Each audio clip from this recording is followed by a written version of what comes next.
Bonjour à toutes et à tous, je suis très content de vous retrouver pour une vidéo concernant des recommandations formalisées d'experts qui concernent le patient psychiatrique aux urgences, recommandations faites par la Société française de médecine d'urgence, la FCFMU, qui date de 2021. Alors vous allez me dire oui, mais c'est pas très intéressant tout ça. Alors on va répondre à des questions pratiques, surtout par exemple en recevant un appel d'un patient agité sur le plan psychiatrique. Est-ce qu'il y a besoin d'un certificat médical les 24 premières heures? Est-ce qu'il faut faire systématiquement un examen chez un patient avec un délire visuel isolé? Est-ce qu'on doit par exemple toujours voir le patient alcoolisé avec des idées noires concernant l'évaluation psychiatrique? Qu'est-ce qu'on utilise comme molécule par exemple chez un patient agité avec une maladie à corps de Lévy? Est-ce que on peut contraindre un patient par exemple délirant de réaliser une appendicectomie? On va voir toutes ces problématiques.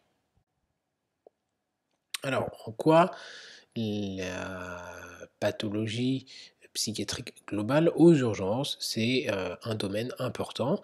Eh bien, les pathologies psychiatriques concernent 25% de la population, sachant que l'apparition de la pathologie psychiatrique survient dans 75% des cas avant 25 ans. Donc c'est une pathologie plutôt qui se déclenche, qui se voit chez le sujet jeune et il y a de fortes comorbidités.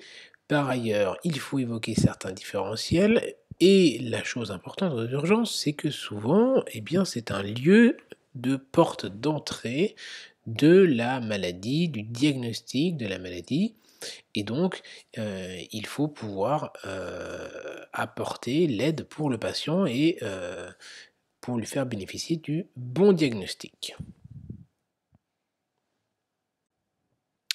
On va voir le, plan que je vais tout simplement reprendre, celui évoqué dans les recommandations. Donc on va voir la partie préhospitalière, au service des urgences, une évaluation somatique. Est-ce qu'elle est nécessaire à chaque fois ou pas? Comment surveiller? Comment orienter le patient? Les particularités même, du patient âgé, les intoxications médicamenteuses volontaires, le patient alcoolisé qui présente des propos suicidaires, petite particularité aussi, et que faire en cas d'agitation? Et enfin, une partie réglementation qui est extrêmement important à connaître. Alors concernant le, pré-hospitalier, il faut savoir que, l'organisation, globale au niveau national se fait par secteur, selon la résidence, selon le lieu de résidence du patient. S'il y a déjà un suivi qui existe, eh bien, à ce moment-là, il faut se poser la question d'une décompensation qui est en lien avec cette pathologie psychiatrique. Est-ce que c'est vraiment décompensé ou est-ce que c'est son état de base, ce qui peut justifier ou non un passage aux urgences ou par d'autres, filières?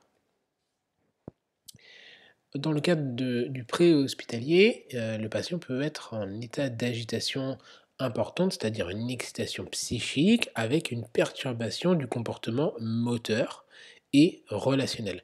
À ce moment-là à ce moment-là, il faut bien sûr agir vite avec plus ou moins la nécessité d'envoyer une équipe médicale, un SMUR, s'il y a une forte agressivité et s'il n'y a pas de troubles somatiques, on peut directement l'adresser dans un, centre, dans un accueil spécialisé, ça veut dire la psychiatrie, hein, où à ce moment-là, il faudra établir un premier certificat médical d'hospitalisation sous contrainte qui peut être établi par n'importe quel docteur et un deuxième certificat médical doit être réalisé par le psychiatre de l'accueil pour, valider le premier.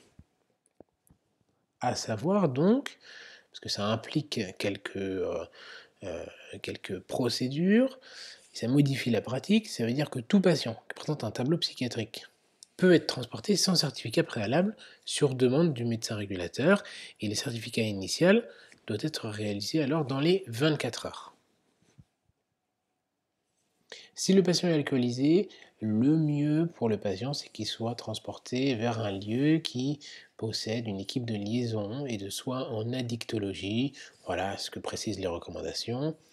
Et que en cas de situation sanitaire exceptionnelle, sous-entendu plutôt, des choses, rares, heureusement, comme des attentats par exemple, et bien en cas de perturbation de plusieurs personnes ou de situations délicates, on peut faire appel à la CUMP, donc la cellule d'urgence médico-psychologique, qui permet de, traiter et de voir plusieurs patients.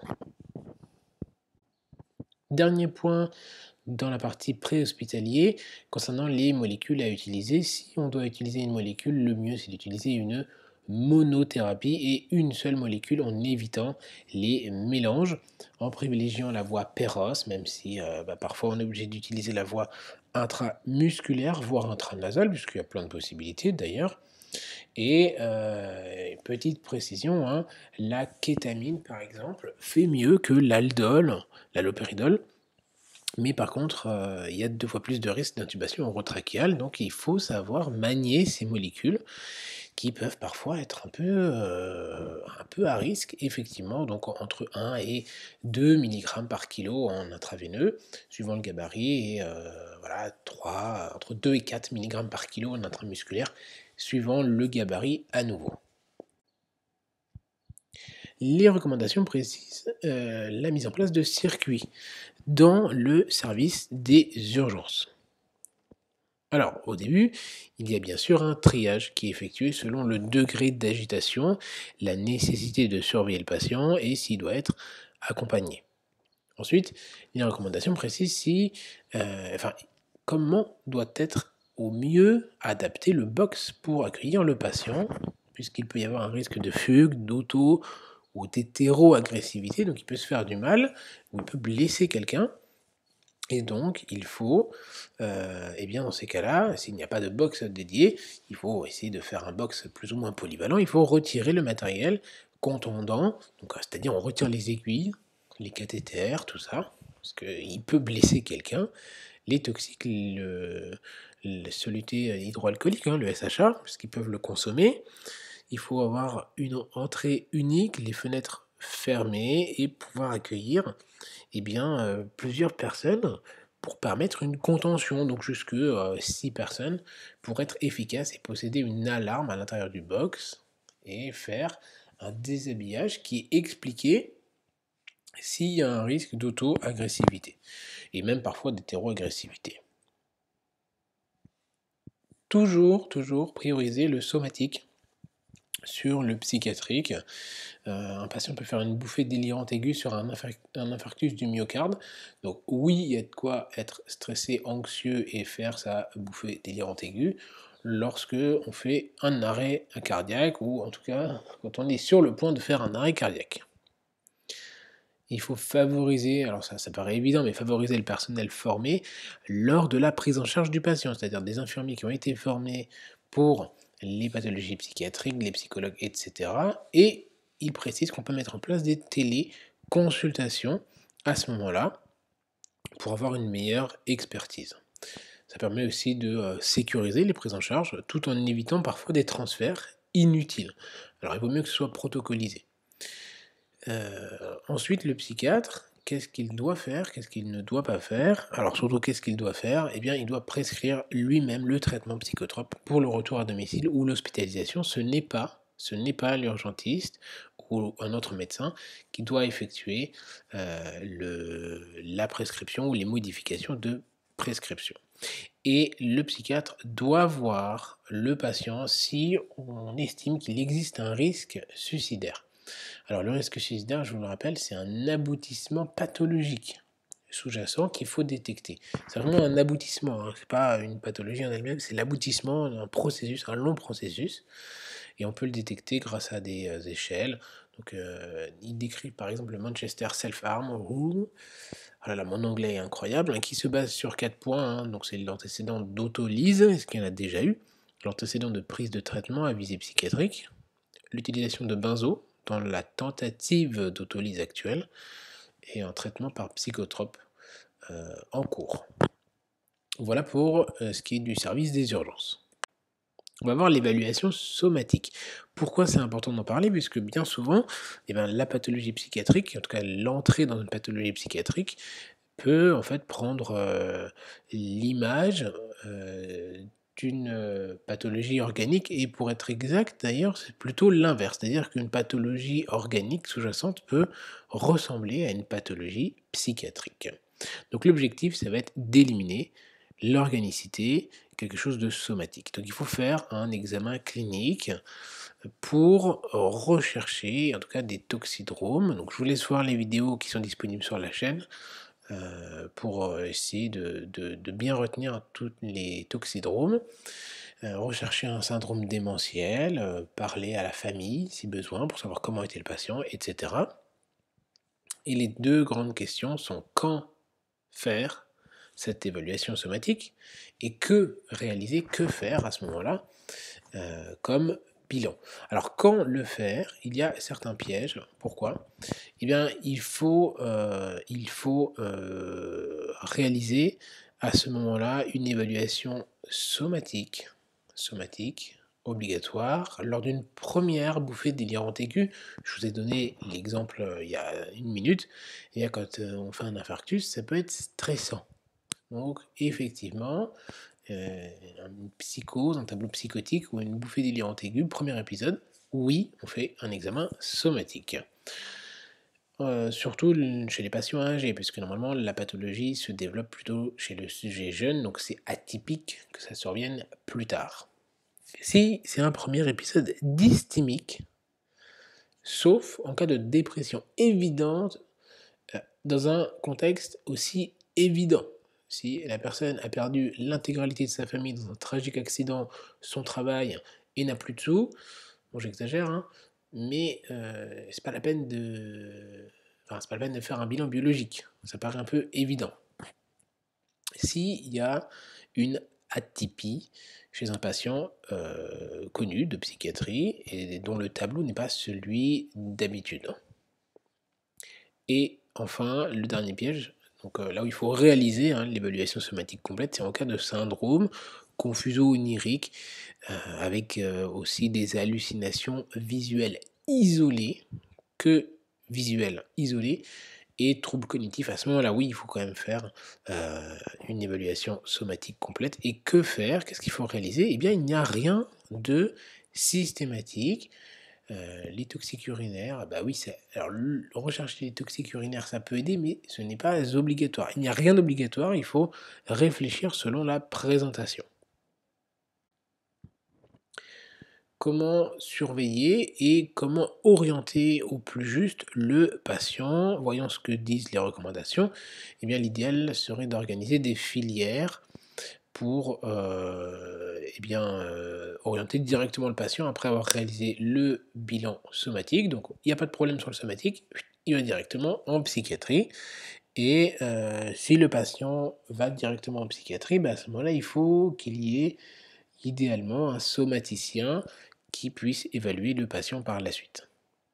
Si il y a une hospitalisation en psychiatrie, eh bien cela peut se faire en soins libres ou non, donc on va le voir par la suite, dans un service d'addictologie, bref, il y a plein de choses possibles, mais en tout cas, c'est en cas d'hospitalisation, bien sûr, le psychiatre qui gère et l'orientation du patient pour trouver un lieu, un service, mais aussi les prescriptions des médicaments à visée psychiatrique. Si un retour à domicile, ça peut se faire grâce au médecin traitant, un suivi grâce au psychiatre de ville, grâce au CMP, etc., etc. Bref, dernier petit mot, en cas de fugue, on va voir qu'il y a des implications réglementaires et j'en parle dans la dernière partie. Voyons un petit peu quelles sont les particularités du sujet âgé. Eh bien, concernant les pathologies du patient âgé, eh bien, elles sont nombreuses et donc il y a une forte comorbidité. La prise en charge de la pathologie psychiatrique seule est très rare, très très rare, puisque, je vous l'ai dit en introduction, 75% des pathologies psychiatriques surviennent avant l'âge de 25 ans. La présence d'un trouble dysthymique, donc que ce soit plutôt le up ou le down entre guillemets dépressif, eh bien il y a un risque suicidaire qui est augmenté dans cette tranche de population.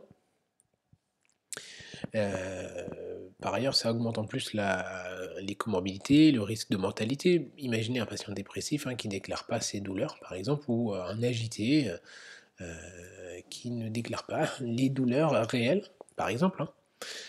Ensuite, il faut bien intégrer, en raison de tout cela, que la plainte somatique peut être modifiée à cause de ça. Il peut s'attarder sur une autre plainte, par exemple le genou, alors qu'il a une douleur thoracique en lien avec un infarctus. Bon. S'il y a une démence associée, par exemple, à des troubles psychiatriques, il faut envisager une prise en charge par un gérontopsychiatre et à l'aide de réseaux extra-hospitaliers comme les UCC, unités cognitivo-comportementales, les gérontopsychiatres ou les EHPAD éventuellement. Et 2 points assez importants, ça va être les molécules à utiliser si possible, utiliser la molécule avec le moins d'effets anticholinergiques. Pour les effets anticholinergiques, donc atropiniques et à l'inverse cholinergiques, je vous laisse voir les vidéos associées. Eh bien, pour l'agitation, on utilise, si possible, enfin, si nécessaire vraiment, du thiopridal, Perros ou sous-cutané. C'est possible de l'utiliser sous-cutané, 50 mg, et après on peut faire un relais 25 mg 3 fois par jour, ou risperidone 0,5 mg Perros, jusqu'à 2 mg 2 fois par jour. C'est bien jusqu'à et pas on commence à 2 mg 2 fois par jour, et si possible limiter la contention. Rappelez-vous que il faut faire attention en cas de maladie, de démence à corps de Lévy, puisqu'il y a, ça peut augmenter les troubles neurologiques et les tremblements chez ces patients. Et enfin, en cas d'anxiété, privilégiez plutôt l'oxazépam 5 mg Perros. Je donne que les médicaments qui sont délivrés par les recommandations, c'est-à-dire qui ne proposent que du Perros, même si on utilise aussi des molécules IV parfois.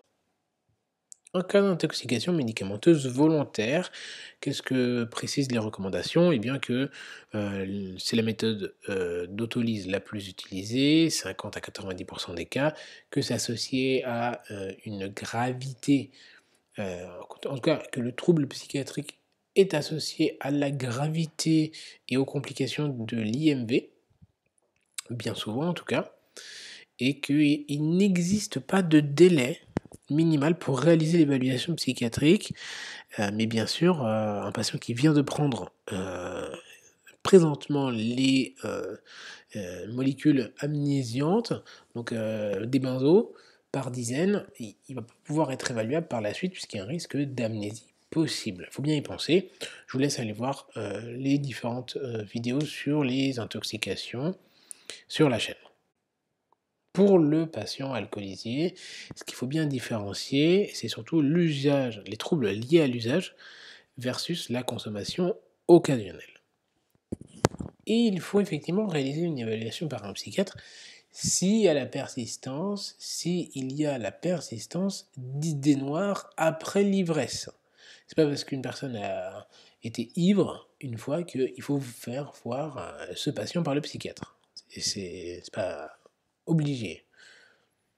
Enfin, c'est pas obligé, c'est même, c'est pas enfin, ça n'a pas de sens. Il y a beaucoup de personnes qui ont pris, entre guillemets, une cuite dans leur vie, c'est pas pour ça qu'ils ont vu le psychiatre le lendemain. Et donc, alcool avec modération, bien sûr. On fait de la prévention aussi sur la chaîne. L'éthylomètre est aussi fiable que l'éthanolémie à peu près, donc on peut faire souffler le patient, ça marche très bien, encore faut-il qu'il puisse souffler efficacement. Et gardez en tête surtout qu'un patient alcoolisé n'est pas capable de réflexion. Comment gérer l'agitation? C'est très important à connaître. On va faire 2 diapositives. Rappelez-vous que l'agitation, c'est différent de l'agressivité. Il faut voir d'abord quel patient est à risque. Et comment on identifie le patient à risque? eh ben, c'est une modification du comportement si on sent qu'il y a une instabilité vraiment dans ses propos, dans sa démarche, dans ses mouvements qui sont de plus en plus vifs, saccadés, avec des antécédents psychiatriques et d'agressivité, et d'agression, et aussi une alcoolisation aiguë, plus ou moins le port d'objets dangereux, s'il y a un trigger de stress ou s'il est emmené contre son gré. Tout ça, ce sont des facteurs de risque euh, d'agitation intense qui peuvent être incontrôlables par la suite. Après, il faut éliminer une pathologie sous-jacente et il y en a beaucoup, beaucoup. Ça peut être un état de choc septique, ça peut être, si on passe en revue ce qui est marqué dans les recommandations, hein, ça peut être une alcoolisation aiguë, une iatrogénie, une hypoglycémie, une hyperglycémie, des troubles électrolytes et j'y arrive pas après la garde. Enfin bref, le sodium, le potassium, les ions, tout ce que vous voulez, l'hypothyroïdie, bref, il y a le choix, il y a plein de choses, il faut éliminer tout ça. La désescalade doit être de mise. On y va progressivement, on ne surenchérit jamais sur les insultes du patient, jamais, jamais, qui peuvent aller jusqu'à un raptus, entre guillemets, même si c'est pas le bon terme, jusqu'au moment où il est incontrôlable et ça peut engendrer une forte violence. Et donc à ce moment-là, malheureusement, il faut aller jusqu'à la contention. Donc justement, on en vient à la contention. Elle est double, physique et chimique. La contention physique, ça doit être une mesure d'exception qui répond à des cas d'agitation incontrôlable.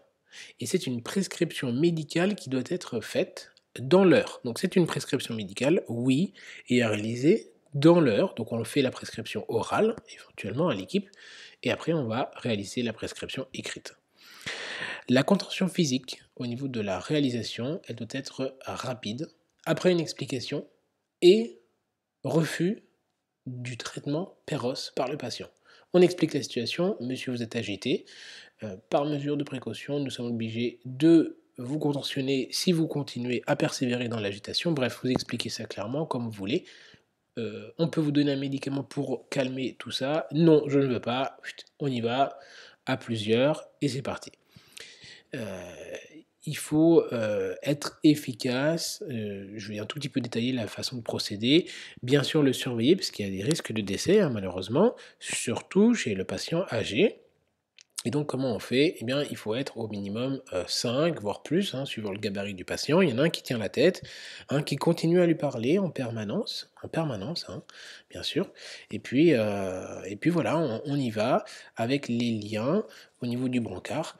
Et par la suite, il faut essayer de déshabiller tout en respectant la dignité de la personne. Il faut déshabiller le patient, hein, en faisant attention au port d'objets contondants par le personnel, hein. Par exemple, ça peut être des ciseaux par les infirmières ou les pinces de cochère par exemple qui traînent, et on plaque le brancard contre le mur pour éviter les chutes, etc., en limitant les points de compression.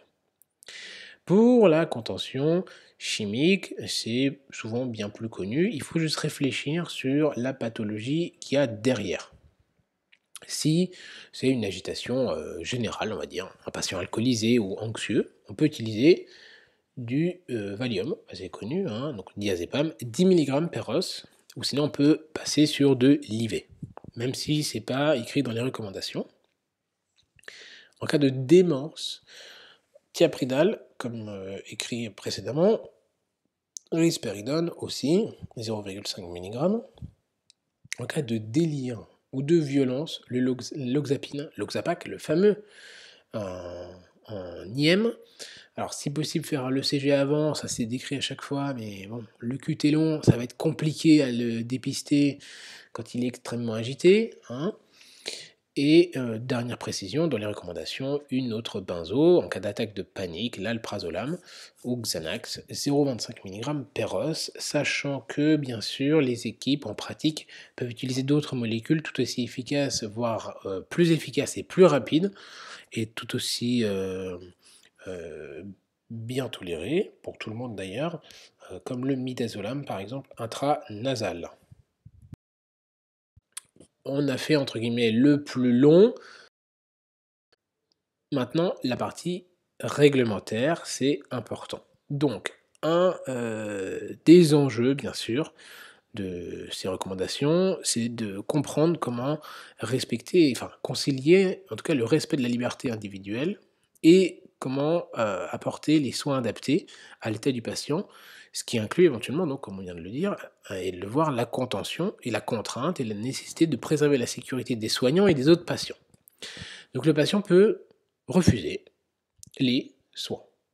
Si on constate qu'il y a une pathologie psychiatrique qui fait que le patient refuse les soins, à ce moment-là, il n'y a pas besoin de consentement si il y a un trouble du jugement, c'est-à-dire une idée délirante, idée suicidaire persistante, s'il y a un danger pour le patient ou un danger pour autrui, par exemple un persécuteur désigné, en cas de syndrome paranoïaque, par exemple, et s'il y a un refus de soins chez un patient psychiatrique, mais que la problématique est une pathologie somatique, exemple, il fait une appendicite, il faut l'opérer, à ce moment-là, il n'y a pas besoin de consentement s'il y a un danger uniquement immédiat. S'il y a un danger immédiat, il n'a pas, entre guillemets, il n'y a pas besoin de consentement, il n'a pas son mot à dire. Mais par contre, s'il n'est pas en choc septique avec son appendicite, ben là, on est embêté. L'idée, c'est quand même d'essayer de le contraindre, au moins sur le plan psychiatrique, de trouver une solution. Alors, on essaie de constater le refus avec 2 témoins. On peut essayer d'établir les éléments qui empêchent de réaliser le soin. Donc, la description psychiatrique. On peut essayer d'écrire les propositions qui sont essayées pour le motiver à réaliser le soin, mais tout ça, bien sûr, c'est pas opposable, c'est juste pour essayer d'organiser un peu mieux les choses. Voilà pour le refus de soins. Maintenant, on va voir le patient qui est parti sans soins. Donc c'est la fugue en fait. Et bien à ce moment-là, il faut garder en tête que ça doit être de la précaution et de l'assistance. Qu'est-ce qu'il faut faire? Eh bien, pour les procédures internes de l'hôpital, il faut, à ce moment-là, rechercher autour du service, informer le cadre de l'administration et rédiger un constat. Pour vous en rappeler, c'est le rire à l'hôpital, le patient s'est barré. C'est un moyen de retenir, rechercher autour, informer et rédiger, rire.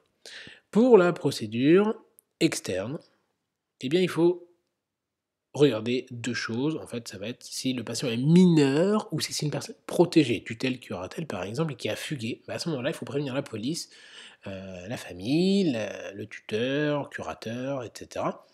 Éventuellement le médecin traitant, et tout de même rechercher le patient. Et si c'est un majeur qui est dangereux, à ce moment-là, il faut aussi prévenir la police et les forces de l'ordre, gendarmerie. Mais ce n'est pas une obligation formelle selon les recommandations. Je vous laisserai les lire si vous voulez plus de détails.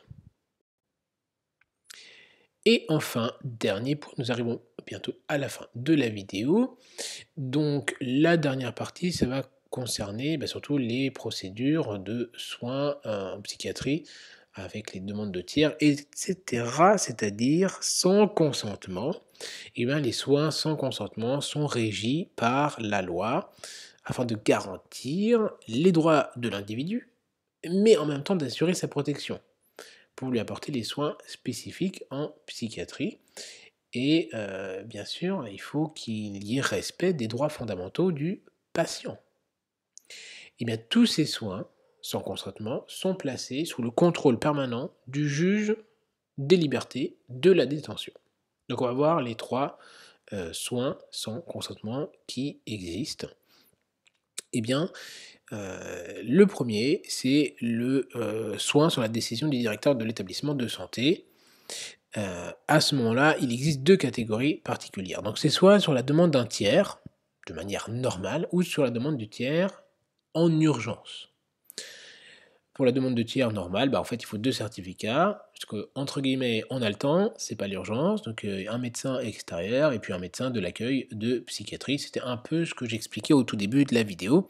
Et il doit y avoir, si c'est la demande d'un tiers, il faut la demande qui est formulée par un tiers. C'est une demande qui doit être manuscrite, signée, datée, avec les explications et le lien de la personne. Si c'est une demande de tiers en urgence, ça veut dire qu'il existe un risque grave d'atteinte à l'intégrité du malade, et à ce moment-là, c'est le directeur qui prononce l'admission sur présentation d'un seul certificat, d'un médecin, peu importe, hein, ça peut être de l'établissement ou non, je vous l'ai dit, avec toujours, encore une fois, cette demande formulée par le tiers. Donc ça peut être fait n'importe quel médecin, et la demande de tiers, bah, c'est la même que pour la demande de tiers normale, quoi. Ensuite, il y a les soins sans consentement, en soins en procédure de péril imminent. À ce moment-là, c'est le directeur qui prononce l'admission. Il faut deux choses, c'est le certificat médical et qu'il y ait effectivement un danger pour la vie du malade, mais pas pour une autre personne. C'est-à-dire que ça ne concerne que le malade. Que le malade, il faut un certificat médical d'un médecin extérieur, et le directeur, bah, il prononce effectivement l'admission. Donc si on constate que bah, le patient, par exemple, on n'a pas de tiers, hein, c'est possible, des fois il n'y a pas toujours de tiers, on peut être dans ce cas-là et utiliser le SSPI. Et enfin, le dernier type de soin sans consentement, c'est le soin psychiatrique sur décision d'un représentant de l'État. En général, c'est qu'il y a quelque chose de grave associé. C'est pour les patients qui ont des troubles mentaux qui nécessitent des soins et qui peuvent compromettre à ce moment-là la sécurité des personnes directement atteintes par la pathologie psychiatrique, ou bien qui peuvent porter atteinte à l'ordre public ou à la sécurité d'autres personnes. 3 procédures, soit à la demande du maire, soit à la demande du préfet, soit à la demande des autorités judiciaires. Donc comment ça se passe? À la demande du maire, il faut certificat médical avec, encore une fois, ce certificat médical qui est rédigé par un médecin extérieur de l'établissement, et l'arrêté municipal, qui est provisoire, mais qui sera confirmé par la suite par l'arrêté préfectoral. Ça, c'est pour la demande du maire. Ça peut être à la demande du préfet, encore une fois, le certificat médical par un médecin extérieur, mais il faudra donner cet arrêté préfectoral. Donc en gros, dans tous les cas, il faut quand même qu'il y ait un arrêté préfectoral, parce que si c'est à la demande du maire, il faut qu'il y ait l'arrêté préfectoral par la suite. Et sinon, ça se fait à la demande des autorités judiciaires, et bien là, il faut simplement la lettre, vous voyez, de l'autorité préfectorale, c'est tout, avec l'ordonnance et le jugement d'irresponsabilité. Et c'est tout. Voilà, la vidéo était un petit peu longue, mais c'est normal, il y a plein de choses à dire sur ces recommandations. J'espère qu'elle vous a plu. Si c'était le cas, ne manquez pas de vous abonner, de cliquer sur la cloche des notifications pour ne pas rater les prochaines vidéos, de lâcher un pouce bleu. Quant à moi, il ne me reste plus qu'à vous dire de prendre soin de vous et de vos patients, bien sûr.